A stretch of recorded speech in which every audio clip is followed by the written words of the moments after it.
So we're thrilled to welcome Trevor Koverko, a Web3 pioneer who started as a former professional NHL athlete. Trevor has transitioned from the sports arena to the forefront of technological innovation, having founded a number of leading Web3 companies such as Polymath, Polymesh, as well as public Web3 companies, Tokens, First Carbon, Matador, along with his new company, Sapien, which helps organizations prepare data for AI training. We'll get more into Sapien to learn what you're up to there. Trevor is also recognized for his early investments in groundbreaking blockchain projects such as Ethereum, Block One, and Hive, making him as a key player in the blockchain community. When not immersed in blockchain or Web3, Trevor enjoys jiu-jitsu, chess, and squash. He's equally committed to various global charitable efforts. Every time I talk about people's hobbies, I almost feel like ending it with, you know, the type of relationships that you're looking for. Like he's single, ladies. Long walks on the beach, of course. He's 6'2". Yeah, he loves long walks in the beach. And so Trevor, your journey from an NHL pro athlete to a tech entrepreneur is really cool. When I first came across it, super empowering. When did you realize that your athletic career might end and entrepreneurship was your next path? Would love to learn about that transition, because that's a huge life transition. Yeah, for sure. It wasn't the most seamless ones, because you have an identity, you grow up doing one thing, and it's as competitive as startups are. I would say the one thing that's slightly more competitive is like professional sports. It's just ridiculous, the amount of commitment and competition. But yeah, I kind of grew up in Toronto. That's where I'm from. It's kind of like a hockey mecca. So everyone kind of, I think you get deported if you don't play hockey as a young child. So yeah, and so yeah, did that kind of my whole up to my early 20s, and went all the way from like minor professional to fully professional. And yeah, it was amazing. Like looking back, I really appreciate a lot of the lessons from that. When I first got into tech in my early 20s, gosh, like 12, 13 years ago, it was, I didn't value the background I had in athletics as much. I kind of looked at it as almost a negative, where a lot of other peers of my age already have these great tech achievements at young ages, and I was kind of starting late, went to school late. But looking back, I appreciate more and more, and wouldn't trade any of my past experience, the ups and downs. The non-tech related experience is still super helpful, just to know how to compete at a super high level, like the little things that make a big difference. And I take a lot of those kind of principles to my day-to-day stuff. I'm guessing, first of all, you're drafted by the Rangers? Yeah, I was drafted to New York in 2005, back in the day. That's amazing, man. Were you the only one in the family that's very much into sports, or were there your siblings? I have a twin brother who's pretty good too, but he went Is down. the twin brother one that's working with you now? Yeah, same guy. Oh, got it. Okay, yeah, got it. Yeah, Very like cool. two positive ions, propelling or whatever. But no, Yeah. we played together growing up, and took kind of different paths. We're the same in a lot of ways, but different in a lot of ways. So we kind of went down different paths, and then kind of converged again more recently. I'm curious, because my brother and I, and obviously many people from this community, it's either not the first time that they've had a company, they're in their third, fourth, whatever company that they started. That's all we know. We didn't make it professional level when it came to sports. I'm sure you meet people that will tell you like, yeah, I played varsity in high school, and you're like, yeah, that's nice, man. That's wonderful. Congrats. No, but like, we never had that experience. You've now had that experience with starting companies. What would you say? You say there are some lessons. Is it like, is it actually harder? I mean, I would assume that professional level, the discipline, like the skill set, like the focus on that is is probably a lot more intense than it would be for a company. I don't know. I'm curious about that. You know, it's kind of a mix of things that you need to do right. There's your personal things. So that's like being prepared, being in shape, endlessly refining your craft, because as important as natural skill is, there's a much bigger component of just development and growth. So there's a lot of like shades of tech as well. You know, everyone starts out at the same zero, and then you kind of learn and build skills and build relationships. But it's the team stuff, I think, that was most helpful to me, which is kind of like learning to lower yourself and exalt the team first mentality, and how important it is to not necessarily only focus about yourself, because it's much better to be on a winning team for your personal career than it is to just like be the best player on the worst team for your whole life. So that was probably the biggest thing for me, is just like learning how to be a part of a team, learning how to be a small part within a team, and realizing that that's still important. And then finally, just the funness and satisfaction of winning with a team is just so much better for me. Like, I can't imagine being in these like individual sports and winning, and it's just kind of you with the trophy, but it's just so much better when you're with a team and you win together. It's the same with companies and startups. Like, I'd much rather like win as a team than have just Build like one. something as a group. Yeah, no, that's cool. I agree with you. With tennis and all those sports, that's got to be extra brutal. You're pretty much competing with yourself with everything that you do. Richie, do you want to go through like the Web3 side of things? But also, Trevor, how old were you? You mentioned that you felt like you started a little bit after everybody else. When was that? How old were you on that transition?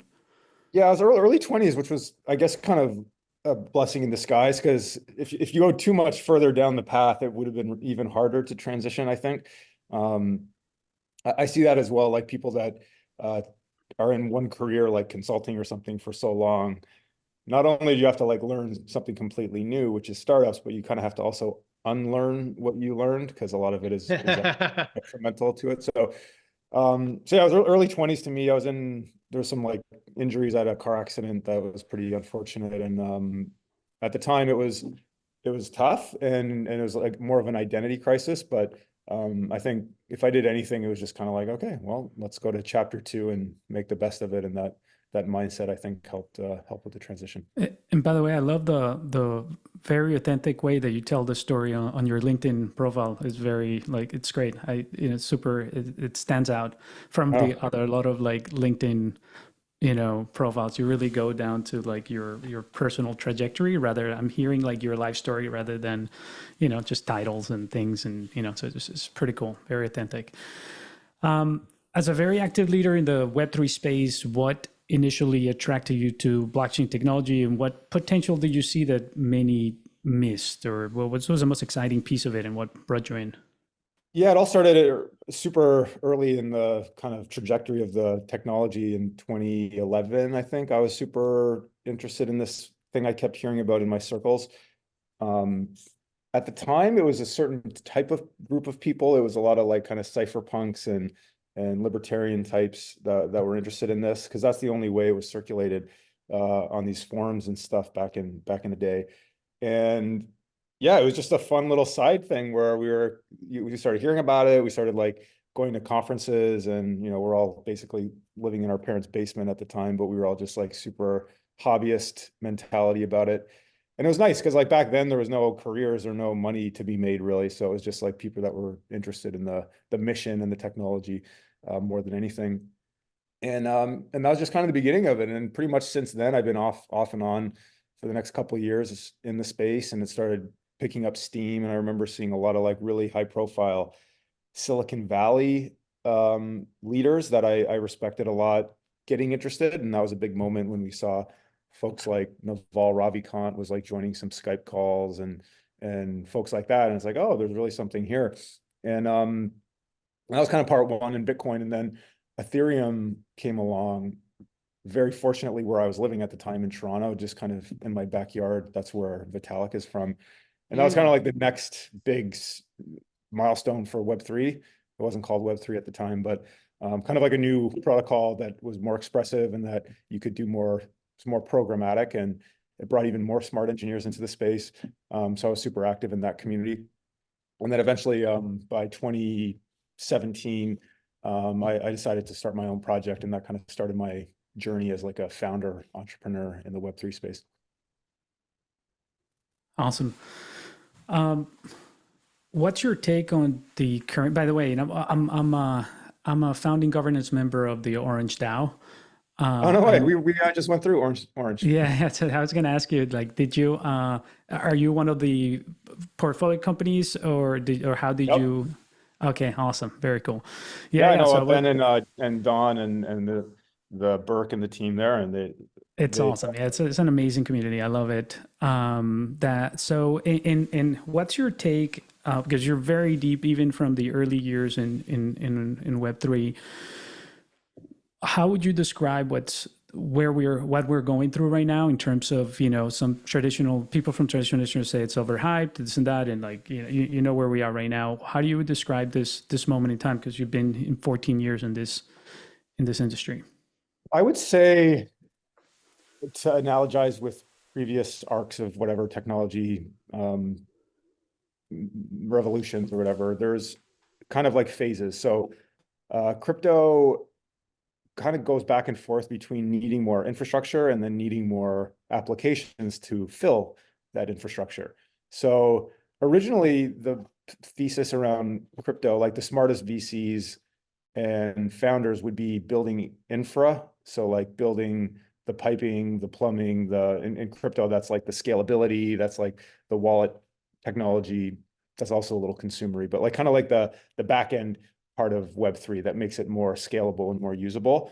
And that was kind of where a lot of the smart capital went the last few cycles, was building infra. But we're kind of like moving more, I think the infra is pretty good now. It still needs a lot of improvements, but it's time for applications. It's trying to like actually get people using this infra, because that's the whole point, right? You don't just build airports for nothing. You want like planes to come in and visit. So I think we're kind of entering that phase a little bit now, kind of moving towards like adoption, and I'm excited to see that. It's kind of like the internet trajectory, where it started out as like the Cisco's was the smart money, and that's where building broadband and building routers, and like that's where the money was made in the 1990s and 2000s. And then eventually it's like, no, we have Uber, we have Instagram, now there's broadband, now we can support Netflix. And I think we're kind of going through that phase in crypto now, kind of going from the infra to the consumer. It's not that simple. Like it's usually little micro cycles of like CryptoKitties comes and crashes the network, and then we build L2s, and then now a new micro application comes in that's even more high throughput demanded, and then that maxes it out, and then you kind of have like a mini cycle step ladder kind of, if that makes sense. Awesome. And what areas in Web3 are you very excited about right now? I've always been partial to tokenization. So like bringing real world assets, as they're called now, on chain. And so we kind of saw a progression from protocols being the first thing that were tokenized, like Bitcoin and Ethereum. And then we're just moving up the ladder. So the next thing was kind of like cash, like now we're tokenizing dollars, and now that's got product market fit. And it's one of the most exciting areas of Web3, which is stable coins, which is like putting a traditional asset, cash, on a new modern infrastructure like the blockchain, and look at all the cool things you can do with lending protocols and stable coin infrastructure. So that was the second thing. And now as time goes on, we're seeing more and more things becoming tokenized, like art in the form of NFTs. I think the next thing up we're going to see is more financial assets being tokenized, like US Treasuries is a very exciting area. Folks like Robert Leshner and Carlos from Securitize are tokenizing money market funds and treasuries. And then we're going to keep going, and it's going to be US stocks, like the trillions and trillions of dollars of US stocks, and real estate and commodities and everything else. So we're kind of like on that path, I think, of tokenizing everything. I'd say that's what I'm most excited about. And that kind of leads us into the next area that I want to cover. So I want to be able to cover two things before we jump into Sapiens. One has to do about building a community. When I say community, I'm talking about customers, partners, pretty much those evangelists, those early fan base for whatever product or service it is that you're building. And then I want to jump into also afterwards into your management of founding companies and kind of transitioning out of that, picking a CEO to kind of drive your vision home. I think that's a really interesting area. But let's go to the building a community. You've been instrumental in establishing Polymath and Polymesh, which has a 560 million network value as of 2024. For founders looking to introduce a blockchain product, what are things that they need to keep in mind in consideration that can make a massive difference in how they can introduce that product, and how are you able to build this community for these particular products? And it maybe if you want to share, you'd mentioned Trevor, that the ability to take a currency and kind of tokenize it, right? Like the traditional way of how things are done, being able to tokenize it, which I think is something similar to what Polymath and Polymesh is. But feel free to answer this particular question, sharing a little bit on what Polymath and Polymesh is, if you can. Yeah, totally. So Polymath is a network that helps tokenize anything on chain. And so we started out, building the infrastructure to enable that. So building kind of the, like, how do you make Web3 compliant? How do you allow regulated financial assets to come on chain and still fit within the existing regulatory framework? It's not easy, because crypto, by its own nature, which we all love about it and why we got excited about it in the first place, is open and permissionless and immutable. And those are great. That's amazing. I support that. But unfortunately, the current, or fortunately, depending on how you look at it, the current financial system is built on a very stringent regulatory framework. But guess what? That's where all the assets are. That's where the biggest, most respected institutions live. They play in these regulated markets. So that was a big, 100,000x moment for crypto, is can we figure out a way to bring a lot of these traditional assets on chain and not just like be antagonistic to the Wall Street types, but like be collaborative and be like, hey, we can work together and build a new financial system together. And companies like Coinbase are doing a great job there as well. And so, Polymath was an application we built that helped anyone tokenize. We initially built it on Ethereum, and then over time, the community realized that there was more base layer infrastructure that needed to be built, especially as we waited for the market to get onboarded, because there wasn't a lot of latent demand quite yet to do this. There was still a lot of like building that needed to get done. So we actually kind of like took a step back, decided to build more base layer infrastructure, which I think looking back was the right decision. And that was Polymesh, our new layer 1 blockchain. So we kind of evolved from an application on Ethereum to our own layer 1 chain, which you're seeing a lot of projects do, like DYDX and a lot of other tier 1 venture-backed products. And Polymesh is specific for financial industry, right? It's a blockchain structure specifically for financial products. So like stocks and bonds, and very similar to Polymath, it ensures that like the processes meet legal standards for how these products normally go about in the traditional way. And so you're describing that as you're building out this community, you decided to spend more time building on the infrastructure so it actually does what you want it to do. What are some things when it comes to financial institutions that are using this? How did you get them on board? And because I'm guessing these are big enterprises like that are using this. But how did that come about? That's for many founders out there, even if they're not Web3, but they're working on AI product or whatever the case might be, signing up enterprise customers or signing up any customer, and especially when it's the first ones, like it's extremely difficult. How how do you go about doing that with them? Are there things that come to mind of like what worked for you, and what are some things that founders should keep in mind, maybe specific within the blockchain space too, if you like? Yeah, totally. I think that's really the name of the game. And I think we've seen a lot of, as different as Web3 and Web2 are, and they really are, like a Web2 native person has a different maybe disposition and mindset than a Web3 and Web2. But I would say at the same time, the two worlds are converging. Like early stage startups and early stage Web3 companies are actually more similar than dissimilar as time has come on. And it's kind of predicated on what you just said, which is like getting users, like getting product market fit, you know, being centralized at the beginning. Like Web2 startups obviously are fully centralized. Web3 startups should not be centralized forever, but they probably need to be at the beginning. And so that was a big kind of evolution of the space. Is it's not just like, you know, we'll launch a token and hope for the best and hope that magically a group of people that don't know or care about you are going to take the project and bring it to the promised land. Those days are kind of over. Now it's like you need a core group of team members to build something early on that people actually want. Just kind of like product market fit, doing the blocking and tackling to get that. And then only then you can like start thinking about building a community.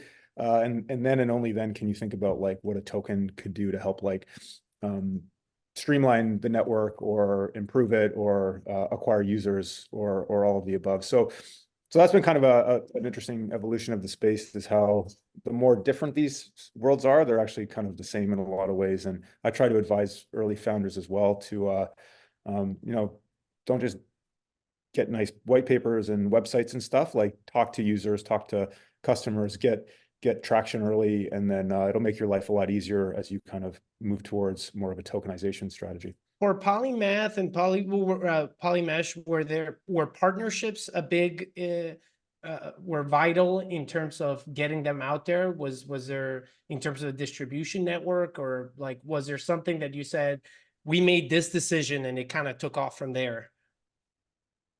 Yeah, I think not really. You know, there's sometimes you get like little tactics and stuff that do well, but there's really no magic bullet. Like we, as a project, have been around since 2018. There's no overnight success. There are a lot of ups and downs. The Web3 market is very cyclical. And while I encourage people not to get overly caught up in the bull bear market cycles, it is a factor. And there are certain things you can do when it's a bull market, and there's certain things you can't. But that said, I think generally speaking, you want to kind of ignore the noise as much as possible. Just like Web2, a lot of the best Web3 companies, in fact, I'd say most of the best Web3 companies were founded and scaled during bear markets. Like this is the Coinbases of the world, the Uniswaps of the world, the biggest companies in the Web3 space were built in bear markets. So there's no excuse, right? In fact, I actually like bear markets better because there's less noise, there's more signal, there's a lot less kind of like charlatans coming in the space.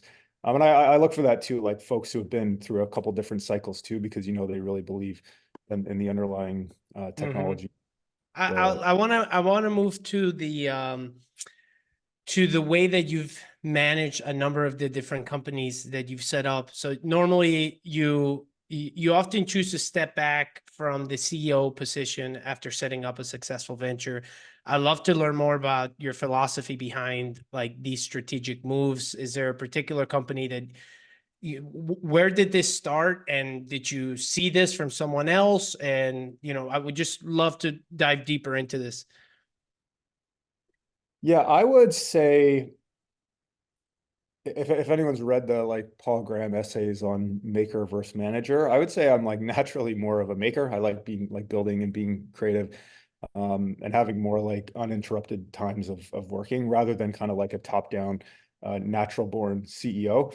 But I've done it all kind of in my career, and I think it's important for folks to be operators. I prefer investors that were previously operators in the past, like specifically founders, because you can kind of like relate to how hard it is, and like it's a lot different deploying someone else's money than it is to like actually build value through software. So that's kind of part one of that. I don't necessarily like it's whatever the project, whatever is best for the project. Like I'm currently the CEO of Sapien, and that's what was required, and that's what made the most sense at the time. And so that's kind of what we all decided was the best route. So I don't necessarily have like a you know, predetermined, I'm going to be this or that. Like it's more about like the end goal, which is like building value, like getting product market fit, scaling, serving customers. Like that's the most important thing. And then the titles and stuff don't matter as much. That said, you know, I think it is useful to build skills where you can, you know, bring in talent early on. I think in startups, it's most important for the founders to be the CEO. You don't want to bring in part-time CEOs, like the founder should have the equity.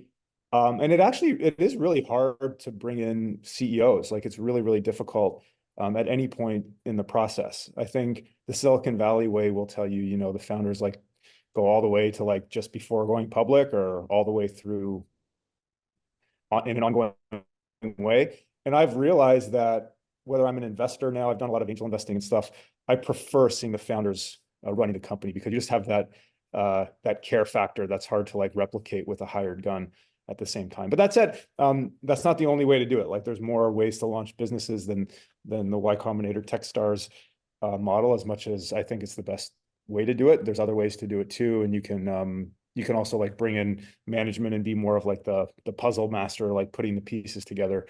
It's just harder, and you have to really think hard about incentives and motivation and hiring, and make sure if you bring in a leader to run the company early on, you have to spend a lot of time. You know, Jamie Dimon famously like was recruited by the board of JP Morgan for like 2 years, and it was a lot of like courtship, and because once you get the right person, life is good. But if you don't get it right, life is not good. So. Well, I was gonna ask you, you know, when is it the right time to two questions. When is it the right time to actually let someone take the helm? So you're saying I do it based on what is the necessity. I'm more of the maker versus like the manager style. Are there when does the moment come where you're like, you know what? There can be someone that can take this on and kind of ride it better than I am. Are there certain signals? Are there certain moments where you're like, okay, like I'm good here? Like, or is it a number in employees, you know, because of how the organization's structured, or something else?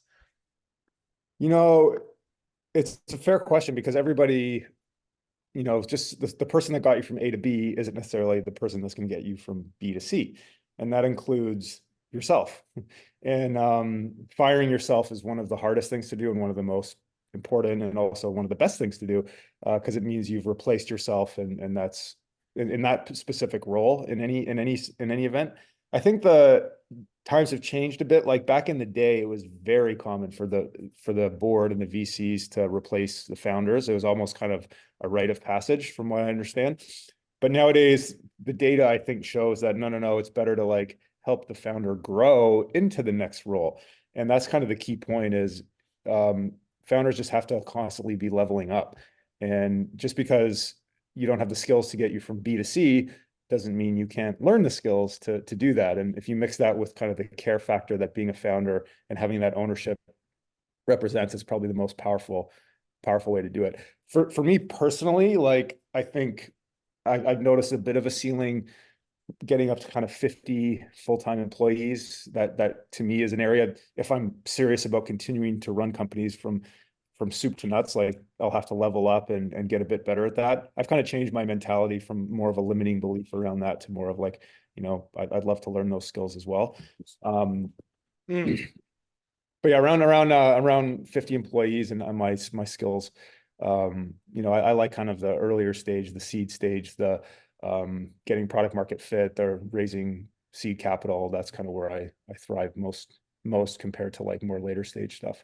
That's similar, Richie, to founder of Vimeo, who mentioned that to us as well, that his once it hits that 50 mark, that he kind of automatically starts looking for something else to create. So that's really interesting. Let's jump into Sapiens, unless Richie, you have a question you want to ask, Richie, or are you good? Yeah, I mean, how have the, so I think as you're saying, Trevor, you're saying that moving forward, you might be more interested in kind of taking on the challenge to going on the next phase. And but for the previous CEOs, how was it the board? What was it that the board was more involved in helping you also select the next person? Or was it somebody that you knew? How do you go about selecting that next person? Was it somebody internally that's already in the company and they're kind of promoted, or that as a CEO, I find that like super difficult, and I'm just very curious as to how you went about it so successfully. Yeah, so there's no right answer, I think. Generally speaking, referrals are the first place to look for new talent. Like in your network is the best, and then in your core team's network and your other employees' network. That's why Silicon Valley companies value referrals so much, and they actually like sometimes compensate people for referring their friends. With that said, for executives, just in my experience, especially like CEOs, the current CEO of Polymath that we hired is named Vince, and we got him through an executive recruiter. And I think having a specialized recruiter who has done this before is pretty helpful. It can be a bit expensive because the CEO salaries are usually the highest when you bring someone in. But yeah, and nowadays, if I am bringing in a CEO, I'll probably go to one of my kind of trusted executive recruiting partners to help like streamline that process. And we've had some success recently with Very that. interesting. Yep. Let's turn to Sapient. Can you share a bit what it is, who your customers are, the problem that it's solving?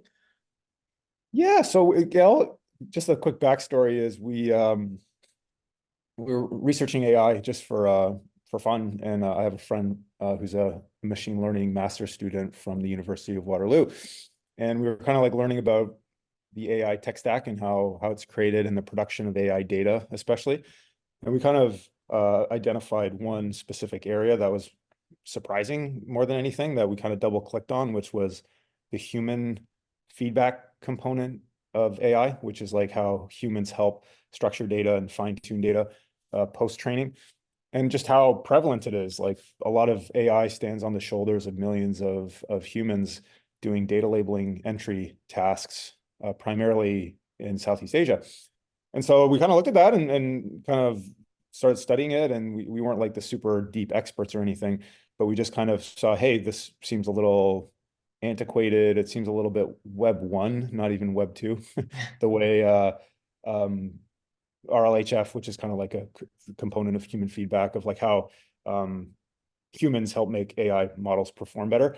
And so that was kind of the beginning. And we kind of said, hey, well, maybe, what would a first principles from the ground product look like that could maybe do this in a more efficient, scalable, decentralized way? And decentralization, I don't think you should do it just for the sake of it. It's more of a means to an end. The end being something else, like, more impact or more scalability or more revenue or something. And but that's what we realized is that, in the same way Uber made taxis more decentralized, but that enabled 1,000x more drivers than in taxi companies, because any, more distributed means more people, it's more accessible. And now we have like a really awesome thing that people get value from every day. So we're basically trying to do that to data labeling, where instead of just having these big centralized companies do like in-person facilities where human data labeling is done, like it's more distributed. So anyone can do it as a gig work, like from their phone. They could do it for 5 minutes at a bus stop instead of playing Candy Crush or something. They can label data and make some money, or they can do it as a full-time job as well. Just like Uber drivers, they can do it for once a week or 7 days a week, whatever they want. That's awesome. And who are the customers, or like who are the people that you're targeting this for, helping out with the labeling? Yeah, it's a two-sided marketplace. So we have two kind of sides to it. There's the demand side, which for us is the passengers. In the Uber example, in our case, it's the paying customer, the companies or startups or researchers that need human feedback in their data sets. So that's the demand side, people who pay. And then the supply side is kind of like the global network of human data labelers. And we're trying to, our mission actually is to build the world's biggest network of human data labelers, because right now there's just a huge supply-demand imbalance. There's just way too much demand for these humans because, for one reason, more humans equals better performance for your model. So if you're OpenAI, you're competing with Gemini, and you're putting more and more money into human feedback to make your model performance better. And then Gemini at Google is competing with Anthropic, which is competing with Mistral. And so there's just kind of this arms race for human feedback. So we're trying to like give all these folks the manpower they need to like make these models perform. That's when it comes to that marketplace, and when you're talking to when you say startups, so far I know you raised like 5 million for Sapiens. Where are you in that phase? Have you already found a particular product market fit to this? And have you come across a particular subset of users that it's been beneficial most, right? Like is it startups like you said, or like where does that break? Yeah, so it's kind of interesting, and this I think is a good lesson for myself and other people. You really gotta go where the customer guides you. And we started out thinking we would be more of a mid-market product for kind of the long tail. So these are like smaller models, like open source models and research models.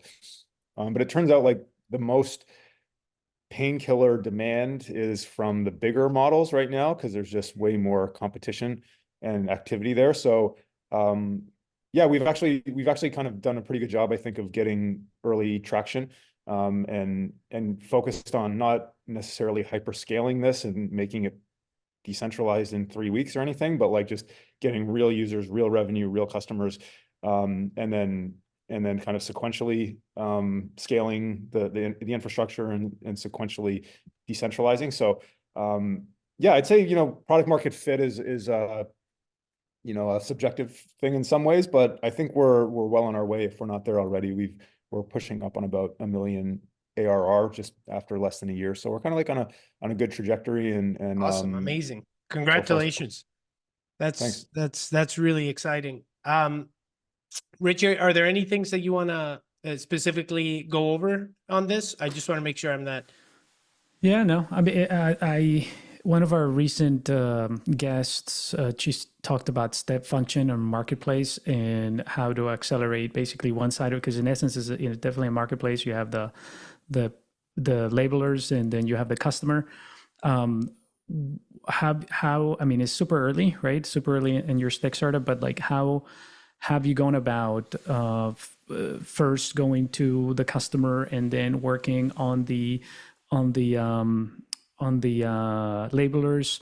In what order have you found that challenge, or have you gone about it? The prioritization of it? Yeah, in a marketplace, it's always tricky, right? So like, how do you keep them busy? How do you keep them enough to work on?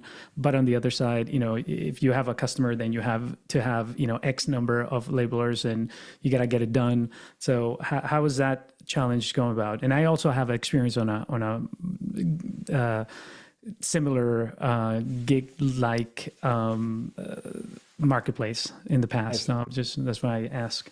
Yeah, I could riff on this because it's super relevant.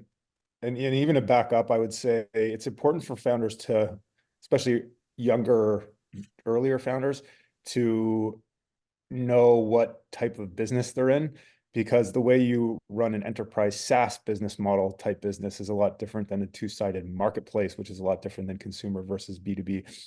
So early on now, because I've made the mistake of either not really knowing or knowing and not really understanding how to scale to run a certain business model type business. So I knew right away with this is a two-sided marketplace. These are very difficult. You have to bootstrap liquidity or network effects in the business.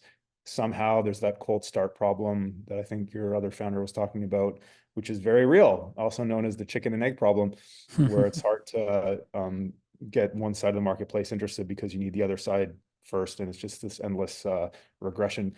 So what we did here, I think, and then anyone doing a marketplace, you should study other marketplaces, like how did eBay get started and what side of the marketplace did they focus on, the supply side or the demand side, because you don't want to boil the ocean. You want to pick a side and really serve them really well. And then one side hopefully brings the other side. So you kind of want to be more tactical about it. For us, I think we decided early on that the demand side of the marketplace is what we're going to focus on, which is the paying customer, because money tends to bring supply. Like if you have a lot of like a marketplace for designers or something, it's better to have people who need designers and putting money in the network first, because that'll magically bring the supply side. But if you have a lot of supply, it's not necessarily going to bring demand. Although that does change. It's not, you have to really think about it, because sometimes it's the opposite. But in any case, we decided at least to experiment going after the paying customers first, which I think was the right call, because now we're getting real-time feedback loops on our customers, and we're iterating pretty quickly. But yeah, with the marketplaces, they're very tough. They're very hard to get started. They're very power law, like winner take all. I think for us in our space, there'll eventually be one or two massive winners in decentralized data labeling, and then everyone else will fight for third place. Kind of dynamic. So for these types of businesses, you kind of need venture. You need a lot of capital. You need to move quickly, and that's kind of the phase that we're in right now. Has there been any the communities that you previously built? Had there been advantage in terms of the supply side, or is this a whole new community of labelers, completely different from whatever you ever experience and start from scratch building this type of community? Yeah, that's a good question, because now you pick one side. Let's talk about supply, and then it's like, okay, well, what are the channels? What's the distribution for this, and how do you think about that? So for me, there's kind of a couple ways. There's like bringing new labelers who didn't know you could be a labeler, kind of like an Uber driver. Like they didn't necessarily have to drive a taxi. So when Uber is acquiring these people, they're not poaching them necessarily from taxi companies. They did, but a lot of their main cohort is just new regular people who have a car, who now can do something that they didn't know they were able to do, which is like drive a taxi cab professionally via their own vehicle. So there's that, like empowering a new, if you really want to scale this market 100x, which we want to, you got to bring 100x new people to the platform, because there's not enough professional data labelers out there today to hit those targets. But with that said too, I think it is a competitive environment. So you got to, be better, faster, cheaper than the next person. And we also want to like think of ways to, maybe entice people that are currently at a more traditional data labeling operation to come try us out. But I would say, and this is kind of my style as an entrepreneur too, I'm extremely not worried about competition in the early days, especially as things are evolving and your competitors change and the market's dynamic. We're just kind of like laser focused on serving our customers, and then hopefully good things will happen. Awesome. I love that. That last piece that you just mentioned about not being focused on the competitors very early on, because things are moving.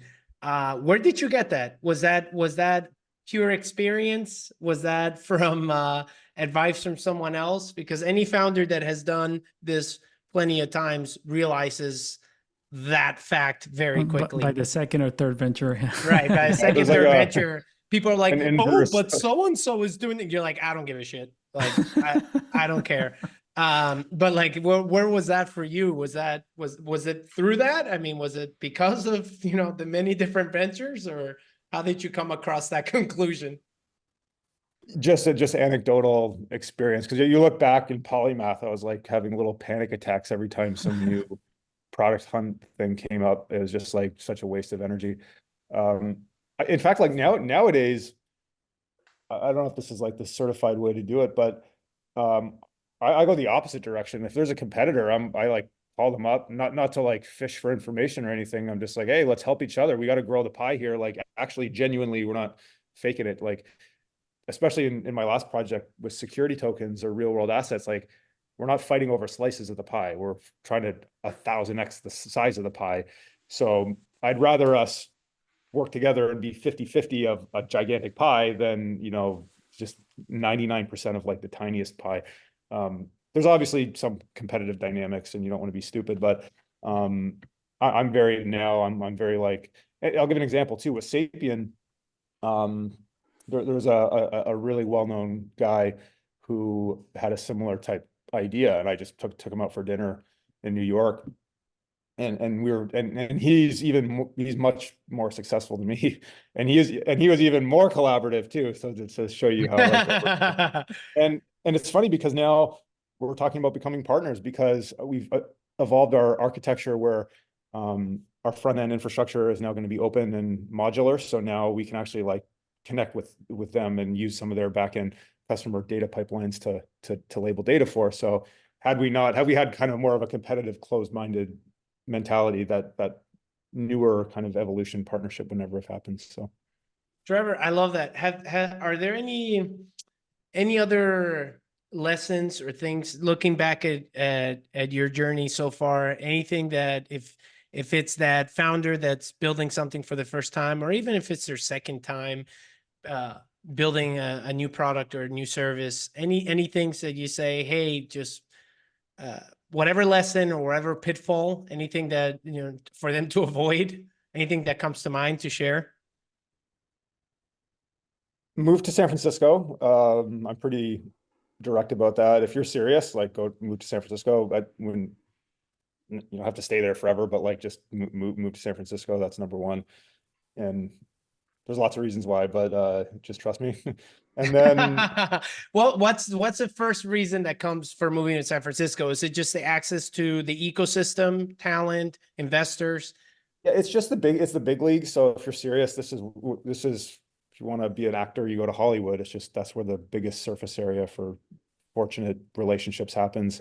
And just look at the data. Like, don't take my word for it. Like, I think 50% of global unicorns are in one state, California, which is insane. And so, what are you going to do? Like, fight against that, or kind of join the data? So that's one. I'd say another thing is just like try to become, as a founder, you really only have one job, which is to get product market fit. So become really good at small scale building and distributing of that product, like super compressed time frames, super ugly, fast MVPs. Like, get really good at both building, so you should have some technical skills, and distributing, or having a team that can do that as a cohesive team. But like, don't worry about anything else. Like, don't worry about like conferences and high profile hires and big fundraisers or anything. Like, just the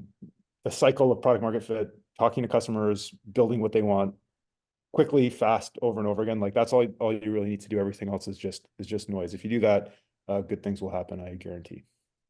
I love that. That's awesome. Anything to add to that, Richie? Just to... No. That's great. That's a great way. Yeah, Alejandro and I also made the move to San Francisco. I've been here. I made the move from New York. It's a self-selective town, just like New York is. It attracts the people who actually make the big effort to move, and so everyone there, we all drink the Kool-Aid for a reason. So yeah, I didn't. I wish I did when I was younger. So I'm not like lecturing anyone. I'm here now, but it took, in my 30s, took a long time. So it's hard, but but you meet so many. Don't listen to the headlines, all the bullshit of like the crime and stuff. And to your point about like meeting people here and there, there's so many occasions when I was in San Francisco. Remember my building, Richie, where one of the co-founders of PayPal, like in his sandals, like by the pool. It was just us and like another guy, and we started chatting, and he's like, "Oh, what are you up to?" And he's like, "Oh, man," and then it's like, "Oh, he was one of the co-founders of PayPal." And you're like, serendipity happens way more often, right? Mm-hmm. Go on, Trevor, sorry. It attracts like people who are not flashy, and people who actually like to building's kind of a cliche, but I guess like building something that actually matters, like and signal to noise like that, you can feel that here. So and so certain people, and nothing against it, just that's not for them, and they don't come here because it's just they think it's a weird city. But if you're just like talking shop all day, like talking startups and just working and not like partying and stuff, like if you're into that, that's like it's a perfect city. Yeah, totally. Russell, any question for Trevor? Yeah, no, absolutely. Trevor, thank you so much. I think there was, there's a lot of I think great nuggets and the experience that you have shared. So one question, seems like based on your background, you're not a technical founder. Am I correct, Trevor? Well, at this stage, he is. Yeah, at this stage you are, right? But I mean, when you start, I mean, the question is like, when you get started as a non-technical but working on a really technical product, how did you navigate all that? Like, what was your how I'm really just curious. I feel like that was really cool to see what you're doing now and how you started. Yeah, it is a handicap. So you have to acknowledge that. You have to be very self-aware and you have to overcome that. And so you have to build a founding team of 3 other engineers, and then you is ideal. And they have to be like equal co-founders ideally, so they really care. You can't delegate or contract out your initial product. That has to be the founders. You can't contract the initial sales. That has to be the initial founder. But non-technical skills are extremely important. You need to be a full stack business person. So if you want your full stack co-founder developer to build product, then you need to be a full stack everything else on the legal, on the business, on the talking to customers. And so yeah, that's been a thing for me, is you want to value the importance of someone on the core founding team who can build the product. And if you look at like Y Combinators and Techstars, like that's one of the first questions they always ask is like, who on this core team is building the product? And if the answer is, oh, we're using some outsourcing agency, it's like, okay, next application. Yep. Very true. No, this is great. Thank you. And then understanding the architecture as well, I think, is important. So in crypto now, I'm not going to be writing the next parallel virtual machine or anything, but I do understand the architecture of how the technology works, and from kind of the different layers. And you read the technical documents, you read the white papers, and you can evaluate talent a little bit based on that, and you can kind of build pattern recognition and know like what type of engineers you want to bring onto the team, and how to evaluate them, and you bring in a lot of technical advisors to help it. So you kind of build it through repetition. You kind of build a little bit of technical skills just through osmosis in the space. Oh, that is awesome. Trevor, Alejandro, do you mind if I ask one more follow-up question to Trevor? I know we're probably running out of time here. Trevor, is that okay? I just want to Yeah, make sure. Okay, go for it. Trevor, one thing I want to do, I think one of the things really interested me in this session is actually I also work with the NHL. So your background. So a little bit of my company is our company called Source Easy. We built an operating system for branded merchandise. So when you're at the hockey arena, they're shooting all the T-shirts or hats. And so we are one of the company that produces those promotional products for some of these NHL teams. But to the question that I have is, I mean, from the sports coming to this tech, I mean, I'm just fascinated like yours. Like, do you see any alignment, I think in your side, like, the sports and the tech that you came in, and how was, I know you shared in the beginning a bit. If you talk about maybe one thing that really stand out, what would be the one thing between that you translated from your sports to your tech building? Yeah, no, I think earlier on I was mentioning kind of the value I appreciate of a high level competitive environment, whether it's like hockey or another sport or some other competitive environment. I think that did help a lot, just having that kind of low margin for error, doing the little things matter because it is so competitive and everybody's good. It's like being out in Silicon Valley, like everybody's smart. And so it's how do you stand out? And I think for me, that was the biggest takeaway from kind of my early experiences, even though I looked down on it earlier on in my career as kind of like irrelevant to, building $1 billion company. As I've gotten older a bit and done different projects, it's kind of like, okay, no, actually knowing how to build a team or leadership, or how to be part of a team, especially like yourself, like being part of a bigger team, and not necessarily, we always had a saying in hockey, it was like you play for the crest on the front of the jersey, not the name on the back. And it's not just a cliche, like you lose if you don't do that. Like if you have people playing selfishly, just trying to stack their points and not for the team, everybody loses. It's like a game theory thing. Like it's in everybody's best interest to put the team first. And I think startups are a lot like that too. Trevor, I want to thank you again for the time, man. Really appreciate it. Love hearing the journey, and then also a lot of your insights that clearly only come when you've built a number of different ventures. So I love hearing those. Thanks a lot, guys. I enjoyed this a lot. Let's do it again. Excellent. Thank you, Trevor. All the best, Trevor.